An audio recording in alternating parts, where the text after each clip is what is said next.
Bienvenidos a otro episodio aquí en Dressage Confessions. Estamos aquí en la cuadra de Zen Elite en Wellington y tenemos con nosotros a uno de los jinetes principales de Zen Elite, Christian Simonson.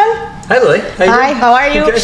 So, thank you for coming. First of all, I'm really excited about this. It's one of these interviews that I wanted to do like long time ago, and I really appreciate that you're here. Yeah, thank you for having me. This is very fun, and knowing you for a long time, I think makes it extra special. Exactly. So, we're gonna dive through your career when you started like through youth classes and then climbing up through Grand Prix and now with Rocky. But let's just rewind a little bit. And I met you back in 2018 in Chio, Amsterdam. You were just like, what, 16, 17 years old? Yeah. And you were so passionate about dressage, right? Yeah, definitely. I think, especially like, I think seeing, in 2018 was my first time going to Europe and seeing those shows. And so I think having that whole world be open for me as well made it me even more passionate about the sport than I think I already was at the time. People don't know, but you really started with horses, with quarter horses, like back in California, because you're from California. So how you get into it and why quarter horses? Yeah, it's my sister and I started riding together when I was, I think, 6 or 7. With quarter horses, and they were just kind of the local lesson horses in a town called Ojai, California. And that's just kind of what was available to us. My parents were really fortunate that they let us ride, and so we got to have lessons on quarter horses in the nearby training barns, and that's kind of how it all started, in the love for horses. So how did dressage enter in the picture? Because you started with quarter horses, like little typical thing when you learn how to trot, how to canter, but how did dressage enter in the picture? Yeah, so it started with quarter horses, and then I did a little bit of jumping, but there was an amazing dressage trainer that happened to be in Ojai, who's still there to this day, and have a great relationship with her, named Gail Hoff-Carmona. Okay. And so from a young age, I got to have dressage lessons with her to kind of help with my jumping. But she made dressage so much fun that I just kind of got enthralled with it really quickly as a kid. My mom was also at the barn, so I got to go, watch her ride a little bit. Gail really started the journey for me with dressage by making it fun. And I thought, wow, it's so complex, and I have so much fun with the horse. And we did lots of kind of like lunge line lessons where I would, ride with no hands. Or, with the seat, right? To improve your seat, your balance. Exactly. And so she really started at a young age with me training my seat and training my feeling. And so I feel like I had the best start because it was not only really laying down the foundation, but it was also really fun. And that's like where the love of the sport began. Nice. And when did you start like competing? You started more precisely in junior level, and you had a horse called Harris Connick? Harris Connick, we call him Percy from the Percy Jackson series, because I was a huge fan of that. So what was for you to do like the first simple change, the first half pass, and all these things? I remember when I was riding, it was like, oh my God, I'm with double bridle, but so exciting. I remember like the first time using a double bridle, and I was like, this is so cool. I think, watching videos of on YouTube of people riding dressage at the Grand Prix level and having a double bridle, I was like, oh my gosh, this is amazing. I'm just like them getting to ride a double bridle, imagining what that would be like.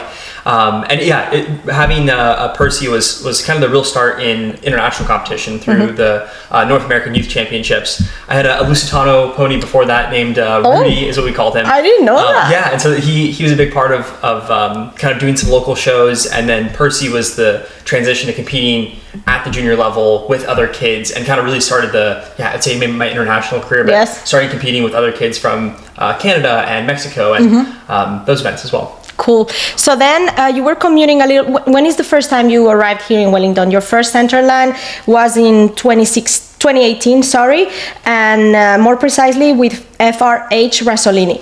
Can you tell us more about that? Yeah, so I was really fortunate enough to ride FRH Rassolini. He was previously ridden by Jan Ebeling and was a really experienced horse. And so transitioning from Percy to Rassolini, I gained a lot of experience with Rassolini. I feel really fortunate for that, and for my parents to have an opportunity like that to ride him. And I remember being here for my first season in Wellington, being blown away by seeing Olympians ride, and I'd go watch the warm-ups, and then also getting to meet other kids, I think, here that were also riding and really passionate about the sport, many of which I'm still really close with to today. So I do remember being here in Wellington for the first time with Rassolini, being like, wow, this is amazing. I just want to be here more, and how cool it is to see people I've watched so much in person. It was like, seeing like a celebrity in real life. Yeah, and also your horse was really experiencing the level. So for you, what did it feel like a young rider to ride this experienced horse, especially for the big transition towards juniors with the half pirouettes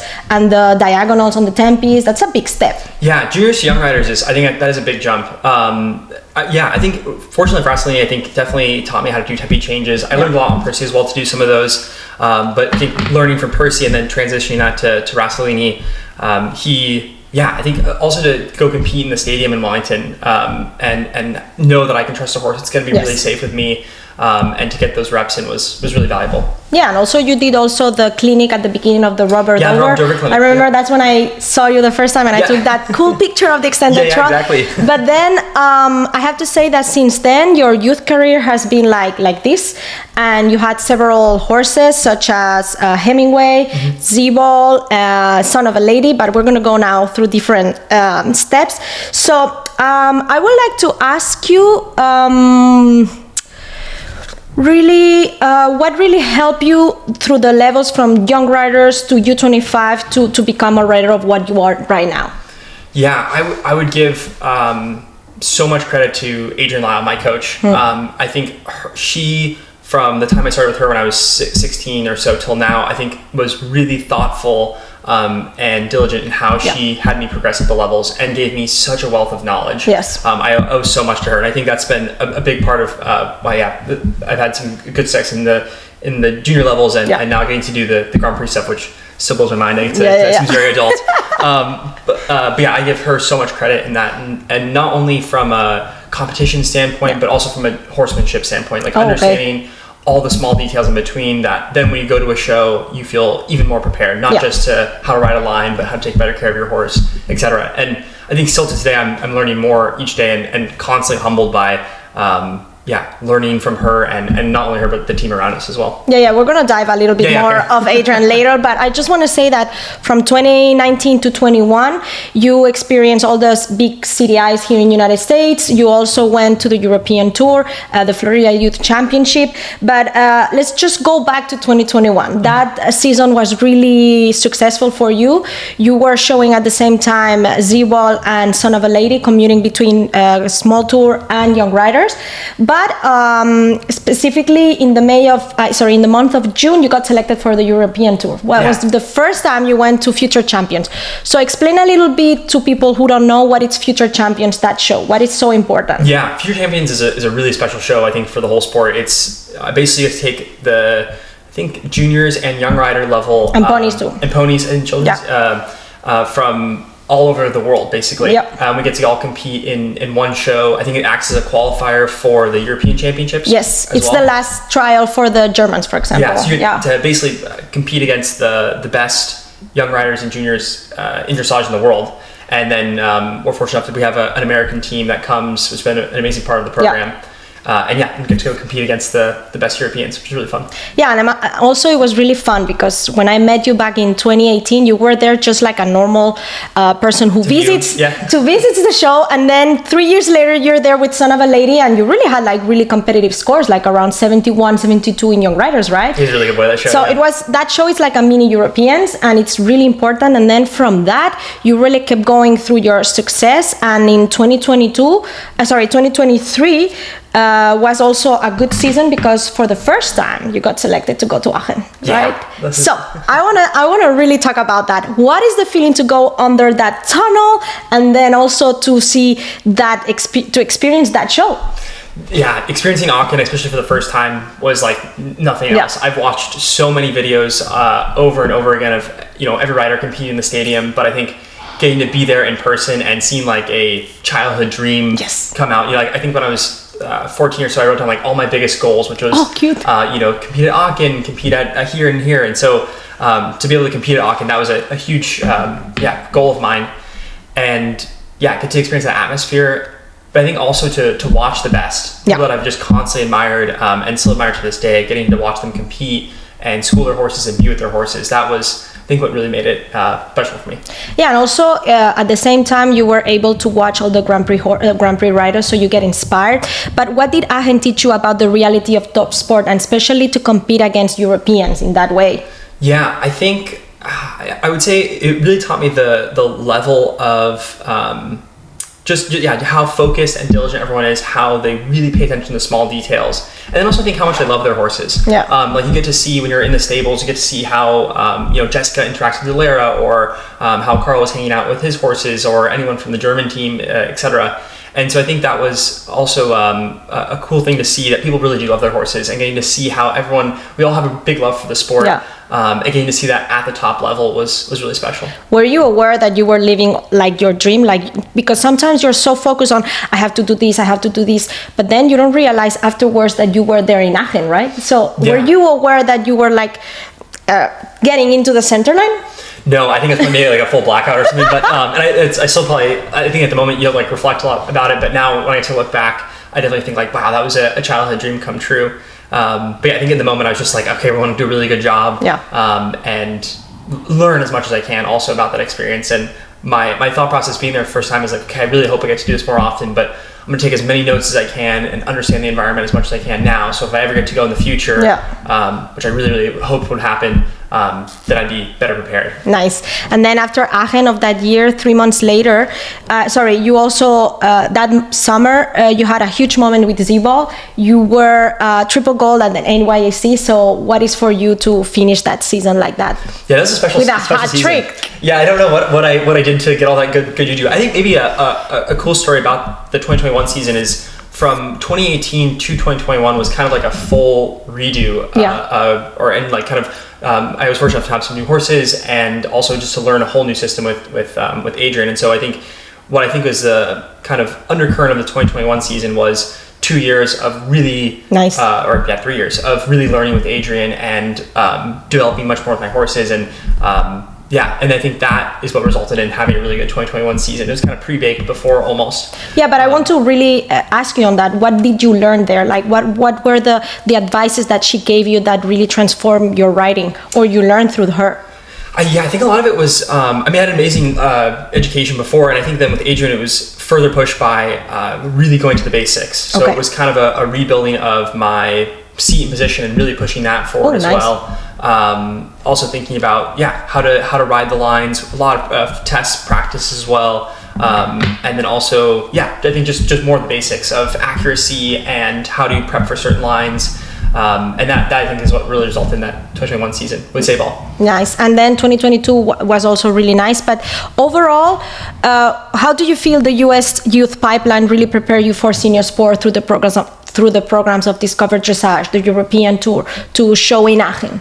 Extremely, beyond critical, I would say. I think what was quite funny is also getting to compete like the Nations Cup with Son of a Lady or the Pan American Games. My main thought was like, wow, this is just like competing at NYC in terms of format, and you have teammates and all this stuff. It just happened to be that my teammates were a bit different than when I was a kid, but other than that, everything's really similar. So I think they really do an amazing job where I was like, okay, this is just like what I've done before. This feels very familiar. It just happens to be a bit different sandbox and different location, but a lot of it is really similar, which is quite cool. Yeah, they really kind of prepare you like smoothly towards the big championship. But then again, as you said, in 2023, you are for the first time in the senior team for the Pan Ams. Okay, so what it is like that experience to go there, to travel, and also and at the same time, you just won the gold medal as a team. So the full experience was like 360 degrees. Yeah, that was another one where like I can now reflect upon it and think of how special it was. But we had a lot of fun, I think, there actually.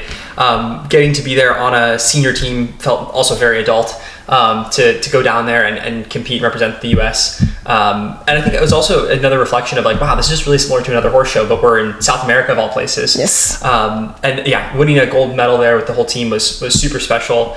I think I just learned a lot also how you approach those larger shows. Oh, nice. Which I had never experienced before. I mean, you experience a little bit at like, let's say a Young Rider Championship, and at the time also when you're doing Young Riders, that's like the biggest thing. Yes. And you're like, wow, this is the one thing I have to do this year. That's like the main goal. Yeah, and then you get to go to let's say a Pan Ams, and that was like, wow, this is kind of a similar feeling.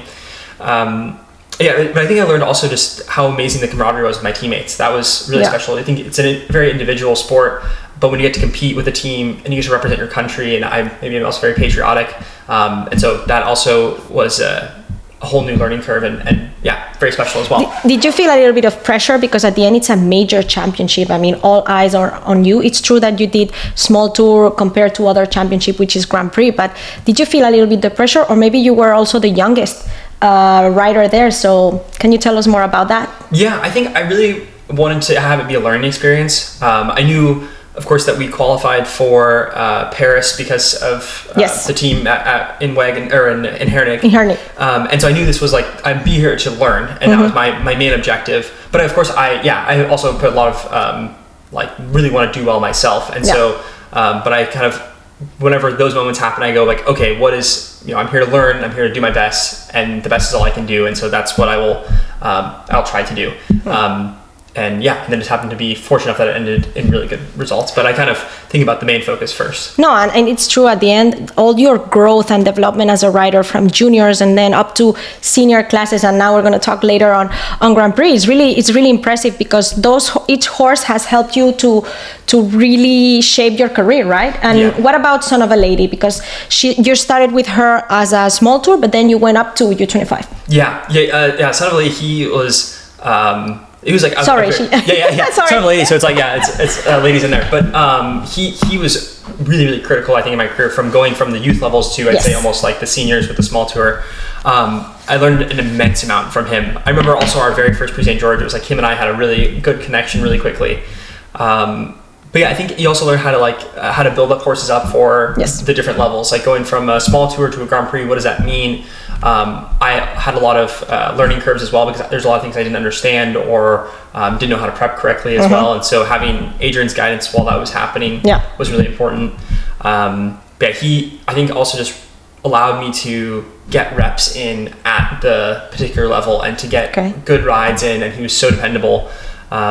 That it was another part of the education as well. No, especially when you do the transition of the diagonals into 3, 4, and then suddenly you have to ask for ones. Yeah. So, okay, where's the button here? It's right? Like, you're like, man, this is like a whole new dashboard and a whole new buttons here and here and here, and you have to install some, and Okay, so then after your youth career, it's a really difficult stage, whereas either way you continue as a professional or you go through university and stuff, but you did both. You continue your career, and also you went to university. Can you explain us a little bit more about that? Yeah, I was fortunate. I did online high school, and then I did online university as well.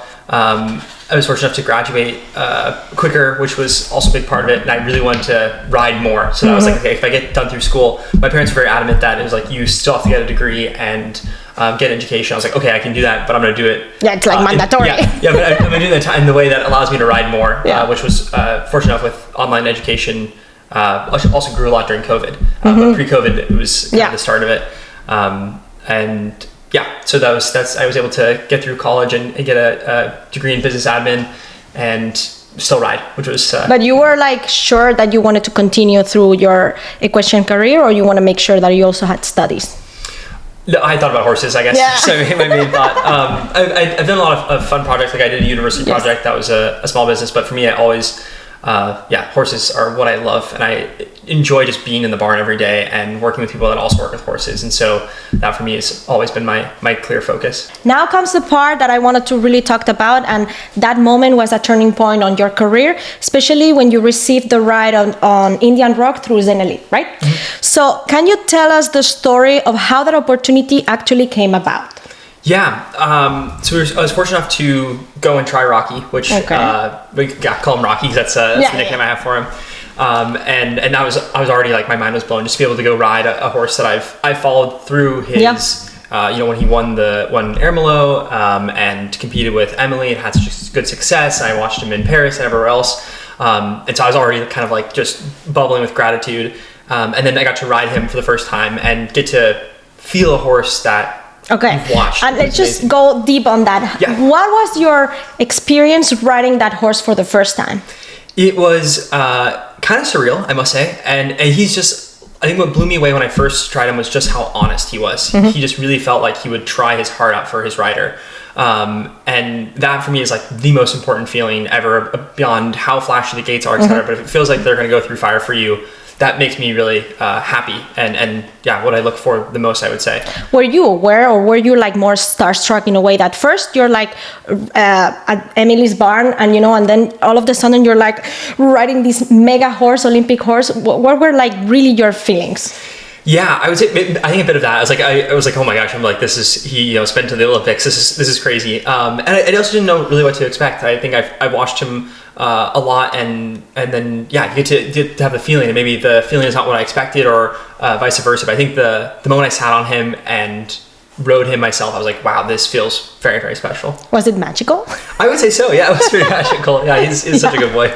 So then I would like to say that people really talk in dressage. They really love gossip. And this is a really interesting question, because did you hear the gossip or doubts around that decision? Is it like, let's just say, people were saying he's too young for the horse. He doesn't have the experience, because at the end, okay, you did 1 or 2, you're 25, but at the end it's not the same to ride like a completed like Olympic horse. So did you feel all these comments around? Did you feel that pressure? Yeah, I definitely saw some of them, and then I was like, okay, I'm gonna shut off my phone, because I don't think people don't know the circumstance or perspective, etc. But I think even before that, my thought process to myself was, I really admire Emily. I think she's an amazing rider, and I'm certainly not at the level, and so I just wanted to learn as much as I can from Rocky and try to be the best rider that I can be for him. Yeah. And that was kind of my thought process when I got to ride him and get to compete him now. I wanted to do the best job I can, and regardless of what that means in terms of scores, etc. But like, I'm gonna try to do the best that I can. Yeah. And learn from him and form a relationship with him. And so beyond, I think, any hate comments or etc., I was like, I just want to spend time with this special horse, get to know him, form a relationship with him, and learn and try to do my best. And so but also, that's kind of how I thought about it. Yeah, but I would like to be more specific. How do you mentally deal with that kind of external noise? Because at the end, I remember we were here in the middle of the season. The horse arrived, like they just say, middle of January, and then people were just talking, and at the end, that's a lot of external pressure for you. Yeah, I think I do try my best to block it off. Maybe also kind of stay away from social media as well. And but yeah, I think Adrienne made a really good point to me. It was actually during a press conference that I was just over here. I was just watching her talk, and she was like, our biggest job as riders when it comes to like high pressure environments, whether that comes from a stadium or let's say pressure from hearsay, etc., is to like protect the horse from pressure and make them feel as comfortable and as happy as they can be in a new environment, and to guide them through that. And so I think that was my main thought process there. Was how can I make sure that Rocky in this new environment and in this new place and with some kid from America, how can I make sure that he is best taken care of, and that I communicate to him in the best way that he knows how, and have this learning curve with him. So he spent all of his life in Holland and now is in South Florida, and so that's a whole new transition as well, with a new rider and a new program, etc. And so that's how I think I kind of took the external pressures. I kind of internally look at, okay, regardless of what people say, they also don't know the circumstance, etc. But like, how can I do the best job I can for my horse? And I think that then tactfully looks at like, eating, when they like go into the paddock, spend time with how him. do they like scratches, what's their favorite treat, and really focus on those details more than anything else. That's my honest take. And then so I just want to know, because at the end when you start riding the horse, were you aware that you were riding him and you were like not just enjoying, but at the end it's a horse that he will teach you a lot of things too? Yeah, I think when I first rode him, or through the months of January, February, March. Yeah, I mean the first couple months when obviously they're in quarantine for a bit, so I spent every day with him, hand raising him, hand walking him, grooming him, all the things. But yeah, I did realize really quickly that he had a lot of buttons that I hadn't felt yet. Okay. And with scope and ability that I hadn't felt yet at that level. And so I think I realized very quickly, like, wow, I can learn an immense amount, and how darn lucky am I to have this experience and to get to learn this and to ride a horse from Zen and all the things. So I think it was also wrapped in just an immense amount of gratitude, which I still really hold to today. And I remember I came to see you like in March, and you just were starting to ride in him. Yeah, you came to the barn. That's right. I remember I had like goosebumps with the canter periods, and I remember you were a little bit, how it looks like. It's like, it's perfect. Yeah, I was like, Lily, how's this look? No, but then let's just a little bit go forward, and then in May you do your first center line, like CDI 3-star in Ocala, and your scores are like 70 in Grand Prix and 74 Grand Prix Special. So for you, what what is the meaning of going on to your first center line? Doesn't matter the horse, but your first center line in Grand Prix. Yeah, that was also, I remember that weekend really, really well. It was like my first Grand Prix CDI. Yeah, and I think it's a really similar thought process for there. I was like, I can't believe I'm getting to experience this at this age. I was like, how unique and how lucky am I to... Yeah, because you were what, 22? 22. 22, yeah. How lucky am I to like get this experience with this team from Adrienne and get to ride for Zen. And I was like, I just want to learn and do the best I can. And so yeah, I do remember really vividly going down that center line, being like, "Wow, this is very special. How cool." And did you feel the pressure of like not messing up, like in a way that okay, because all eyes are on you, and it's true at the end when you're doing the first center line, it's like, "Oh, Christian Simonson is going to debut," blah blah blah. Did you feel that pressure or not? I think maybe I answer it two ways. One is I feel like I definitely don't think of myself that highly or take that myself that seriously. Okay, which is good. Yeah, I guess maybe. And the second part was like, I'm not a robot. My horses are not robots. And I also wouldn't have it any other way. I think in a world where so many things are artificial, I love how real and how true it is to get to work with horses and make mistakes. Nice. And I like genuinely love making mistakes because I every day make multiple mistakes and I try to learn from them as fast as I can. Right. And so that was kind of my thought process. I'm like, okay, maybe let's make a ton of mistakes, but I'm gonna like learn. And as long as I learn, then I feel like I succeeded. And a lot of that also comes from Adrienne and her mentorship as well. And I also really feel like if Adrienne says like, you can do this, then I'll be like, I can do it. And she gives me a ton of internal belief of what I have as well. Yeah, and also let's just say like with 22 years old, you were riding this Grand Prix horse, but also Zen Elite give you the opportunity to ride Flot de Bayan, which is you were commuting between Intermediate 2 and now Grand Prix. So for you, it's another horse to get more skills, to get more experience with the ride of the Grand Prix, right? Yeah, absolutely. And we call him Felix. Yeah, sorry. I always butcher Flot de Bayan. No. Yeah. I just have a hard time pronouncing it. And so getting to ride Felix, we did some I2s together, and also a really important horse was Harmony's Duval as well. Yes. Which was Adrienne's previous Grand Prix horse. Yeah, right. Yeah, and I got to do my very first Grand Prix was just a national with him. It's true. Right before the Pan Ams, which was really special as well. Right. So I was able to get some reps, and that horse also taught me so much. And having Adrienne's direction with him, it was like getting to drive the car that was built by someone that was like a really unique and extremely educational opportunity. But yeah, Felix was and is like immensely helpful in the education journey as well. And also And also let's just say that from your debut in Grand Prix in May, from now, your journey with Indian Rock has been like a learning curve in a way that first Grand Prix Special and first Grand Prix Freestyle too. So let's just say a month ago here on the week 3 on Global, you did your first freestyle under the lights with Rocky. And also let's just say that Global has been a great platform for you to develop your career from young riders up to Grand Prix. So what is the feeling to go under the lights? Because you've witnessed like Adrienne with Salvino, with all the other horses, but to go down the center line under the lights, what it is that? Yeah, that was unbelievably unique. I remember, through my very first season in Wellington, it was saying to myself and saying to others, like, man, I really hope one day I can ride underneath the lights. Like, I really hope I can learn enough to get to that spot where I could be like one of those other riders that I admire and get to ride underneath the lights. And so that was, I think, the biggest feeling. It was like kind of fulfilling a childhood dream to get to see something. Like I remember Powell's very first freestyle under the lights. And I just had the kind of same feeling, like how special is that to get to do that one day and have this atmosphere that I've always watched. And that was my biggest feeling. It was just immense gratitude. Did you feel the crowd? Because I don't know, I'm never riding here. It's just like, did you feel the crowd, the noise and everything or not? Yeah, it's a quite it's like maybe an intimate environment because you hear I hear champagne bottles popping in the background. Oh really? Yeah. And all those things as well. And but yeah, Rocky just took it in his stride literally. But that was very fun to feel that atmosphere in that crowd. So your campaign with Rocky has been like, as we say in Spanish, meteorica, like over the roof, like going up, and especially on your campaign for World Cup.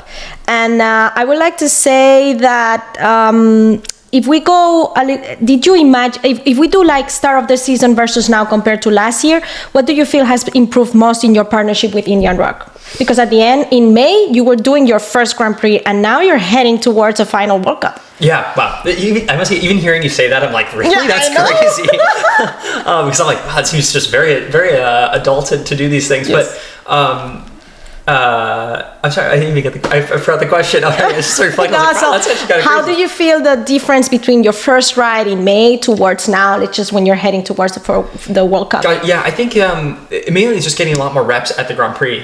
For me, I'm still so green myself at it, and green in the experience of getting to ride a Grand Prix or a CDI Grand Prix special is freestyle. And so I think that's the biggest thing. We just learned a lot about each other and how to ride certain lines. What is Rocky like? How can I ask for things better? Where can I improve accuracy and technique, etc. And so I think that's the biggest difference between me. No, and also it's really impressive because to get a ride like that, it's not easy. You have to really understand the horse, and there's no guarantee that you're going to succeed with the horse. And in 4 months, you did something that sometimes it's impossible to dream, like to go through Grand Prix, then to win the national championship, and now heading to the World Cup. So how do you feel about that? I think reflecting on that, I have to give Rocky and the team immense credit, because I think he is also just one of those really, really special horses that could take a kid in his early 20s and be able to achieve those things. That's the type of horse he is. He's really special. And I think the biggest feeling is, once again, gratitude. That's really how I feel about it. Not just for Rocky, but for the whole team as well. Because there's so many people that go behind achieving a national championship or the like. And it's a whole machine that makes it happen, not just one rider, one horse. Are you aware that you've gone from junior rider to the World Cup final contender in less than a decade, from 2016 to 2026, and especially your first center line in global was in 2019. So are you aware of that? And the whole career you made through the youth levels, and now a contender for the final World Cup? Wow, that is quite cool. I guess I almost think about it in two ways. Where one, I think, wow, I can't believe it's been 10 years of me actively competing, and then on the flip side of that, it's only been 10 years. Yes, and it's just time flies. Yeah, time flies, and it's just what an amazing, blessed journey it's been. Okay, so in your career, a big turn point has been the help of Adrienne Lyle, and I would like to say, what is the biggest lesson she has taught you about managing the training, the pressure at the top level? Because now, let's just say you're at the top level. It's crazy. Yes. I think it's a little bit what I was saying about that press conference interaction. And she also just really always puts the horse first. She's an amazing horsewoman. And I think every day she's also asking herself, how can I communicate something better? How can I have this horse, what can I take him here at this time? What is he like? What are their preferences? And I think it's the same when it comes to pressure of a championship as well. It's our job to protect the horse and to make them as comfortable and as happy as possible. And so that's the biggest lesson I've learned from Adrienne. What is the best test you have done with Rocky so far? Ooh, I do think the freestyle in Wellington is really special. I also think the first Grand Prix and the first Grand Prix special, which was a national qualifier, those were really special tests as well, because it was really only a couple months that or maybe 5 or so months that we knew each other. And he was just I got you. We can do this. And I just remember the feeling there was just wow, this is unbelievable. How lucky am I?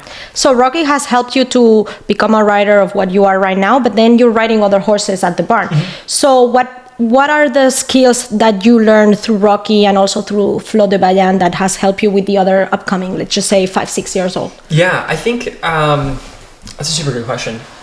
I think it's one of to do, let's say, the tricks being tempi changes or piaffe passage. Riding a horse like Rocky or Felix, they say, okay, this is how it should feel. Mm-hmm. We they know it ahead of time, and so they're okay, this is how a passage should feel, this is how piaffe does, this is how I do it. And then it's me taking that feeling input and saying, okay, how can I now take that feeling that I have of what this should be in my head, and take it to the next horse. One of Guinness, for example, and I think that goes for a lot of things. And then also I think riding Rocky or Felix, they're both ridden in different styles. Yeah, different styles and different balances as well. And so it's the ability of and getting the reps in as me as a rider to understand, okay, where's the right balance should be, and then how do I find that right balance in another horse, and doing that mental rep as well.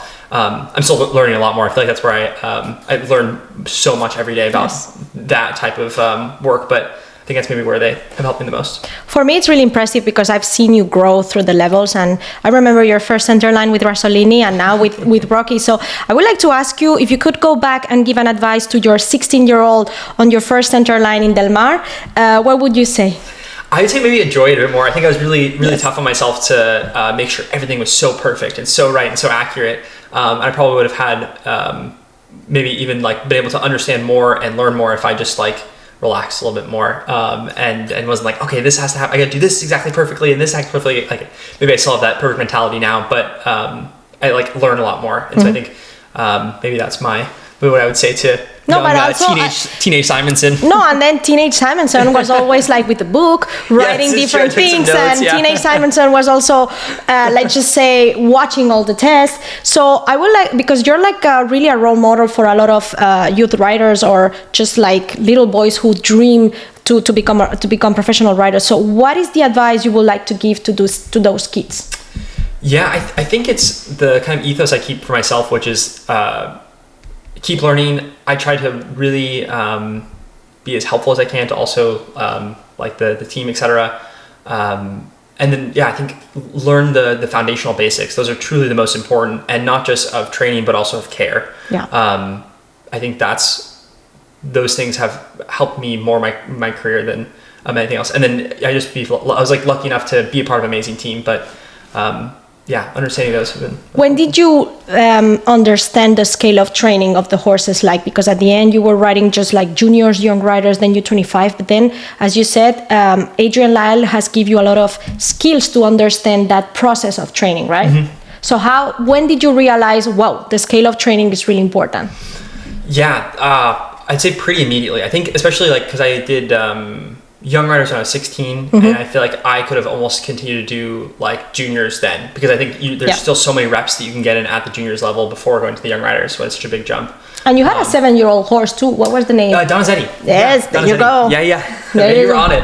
I learned a lot from him as well. And so I think that'd be the like how I learned about the scale, because I think you always look at the training pyramid, and I think it's probably I'm definitely still learning more and being like, okay, this and this and this. Oh yeah, I forgot this. I think that those formative years as well. Have you ever imagined like 10 years later you're currently like on your World Cup, you have 2 Grand Prix horses and more on the back? So have you ever thought of this? No, I cannot believe it at all. I just feel so lucky and to be able to ride for Zen and have these incredible horses that are not only amazing to ride in the ring, but also just like incredibly sweet. Yes. And I just like love spending time with them. But I feel like the luckiest person ever to get to have this amazing opportunity. So in 3 weeks, you're gonna head to the World Cup.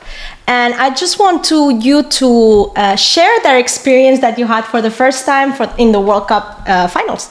Yeah, so my very first dressage competition, like seeing international dressage riders, was in, I think it was 2016. Yes. With the World Cup in Las Vegas. Wow. And that was, I remember like being there. I can remember it really vividly. Seeing Charlotte win with Allegro, seeing Jessica, I think was 3rd or 2nd, and seeing Carl on the podium as well. And that was like so special. I was like, wow, this is what international dressage is like.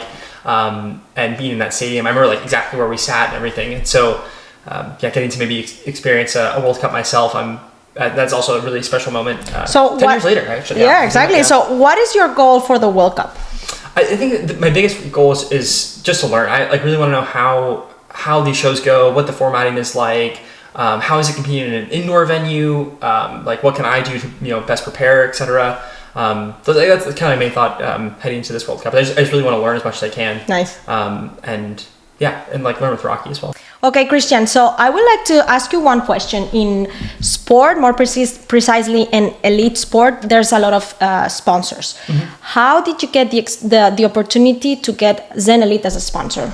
Yeah, so it kind of started at the end of my youth career. My parents were like, hey, if you want to continue the sport, you're going to need to form a syndicate. And I've seen, Adrienne had a syndicate and with Zeaball and Silvino as well. And so I was like, okay, I really want to be in the sport. I really have these dreams. And so with the help of my sister, we kind of created this dossier or a map deck, road a deck of this is me, these are my dreams. Cool. This is what I did as a kid. And I would really like, this is what I would love to do. And this is maybe how it could be. And then I was really fortunate enough to be connected to a variety of different owners from eventing and jumping and dressage. And I just met with them. Oh, wow. I would get them actually. That's cool. Just as a thank you for just having some time with me. I got them flowers of their liking, so it was like orchids or roses or. Were you nervous, like, to meet these people? Nervous, because it's like, whoa. I was like, hi, my name's Christian. Here's my deck. Like, what do you think?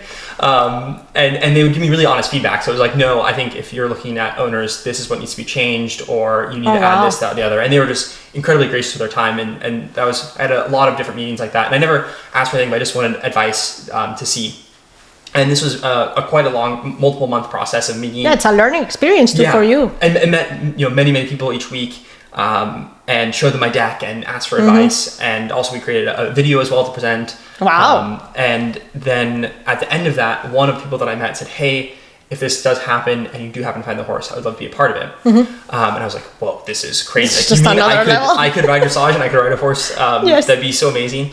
And then a couple weeks later, Zen calls Adrienne and says, hey, I think we'd like to sponsor Christian on a horse. Yeah. And Adrienne, being incredible, she was, even allowed me to have that opportunity. Okay. And she said, hey, I think we're going to go look for a horse for you. And I was just, could not believe it. Yes. I just was like, how could this happen? I feel so lucky. Yes. But I thought it's kind of an interesting story, I think, because I got to meet a lot of people, but it came from a totally different direction that I wasn't expecting. Totally, no, but it's a direction that you were looking for it in a way. It doesn't matter if it's a month, a year, or 2 years, but you work in a way towards it. Like you prepare your own, let's just say, I don't know how to say it in English, like resume. And then from that, you just like did this PR strategy with those owners. Yeah, and I really also just genuinely wanted advice. Like I wasn't like, hey, would you, but I just want to say, hey, like, what'd you think of this? Am I doing a good job? And like, how do you think I could make this better?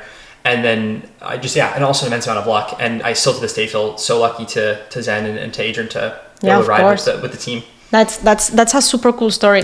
In my case, it's not the same, but I was like, I really want to go to United States. I really want to go to Wellington. So what I did is like, I did this resume. I did like really cool design, and I just sent it to Kim Van Kampen. Oh, really? That's how it happened? I did not know that. Oh, that's super cool. And she just answered me, and it was like, Lily, okay, let's just do the process of interviewing. I was like literally in a Starbucks, so that's all the American story. But I was like completely starstruck, and that moment, my English was really like, but then I was like, I don't, it's like, I'm just gonna go. Oh my gosh, that's amazing. Yes. So cool. Christian, I'm really impressed with your career. It's been amazing to see you grow through the years, and hopefully I can see you more through the next season, but especially from a young kid doing young riders with youth championship, the future champions, and now heading to the World Cup. It's just really amazing. I have goosebumps and really mind blowing. And the fact that you're so natural and humble, that's even better.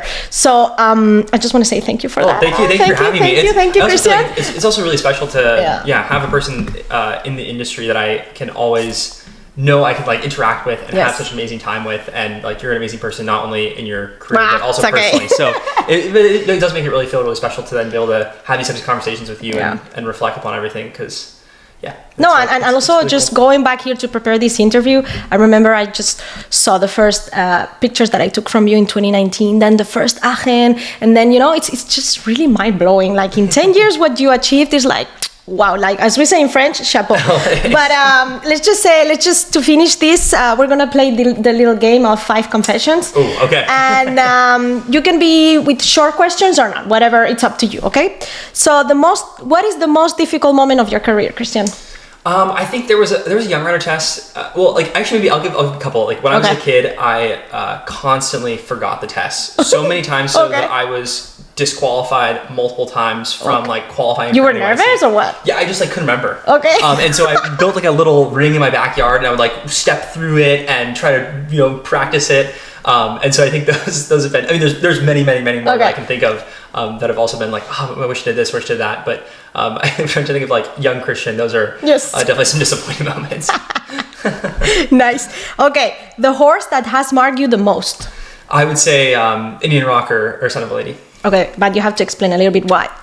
I think Suddenly, because it was a transition from kind of youth to senior, and especially Rocky now, because to be able to compete at this level with him, and also the relationship we have.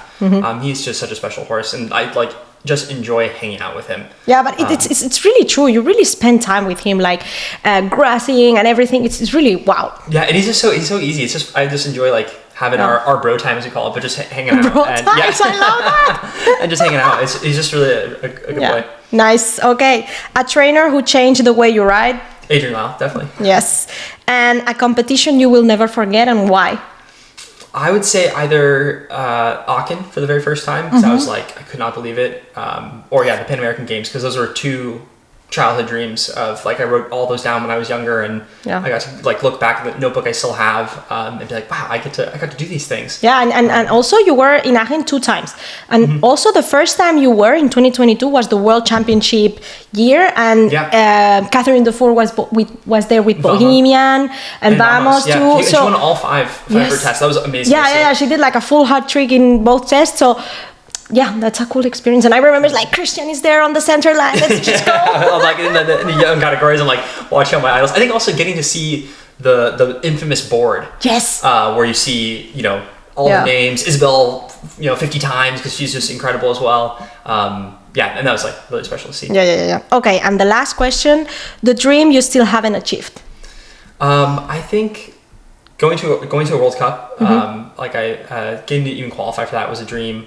And there's like other big competitions that I would be really lucky to. Just like big dreams, like go. Yeah. Those would be like both of those, like going to be at those big competitions, like Olympics or a WEG, or that'd be also really, really special. Nice, Christian. Well, thank you very much. It's been a pleasure. I really enjoyed our conversation here. Yeah, it went by so fast. And again, it's just thank you for coming. It's a pleasure to see you grow through the levels, and best of luck of the upcoming shows, upcoming competitions, and hopefully I can see you soon and take more pictures of your whole career. Hey, thank you, Lily. Thank you.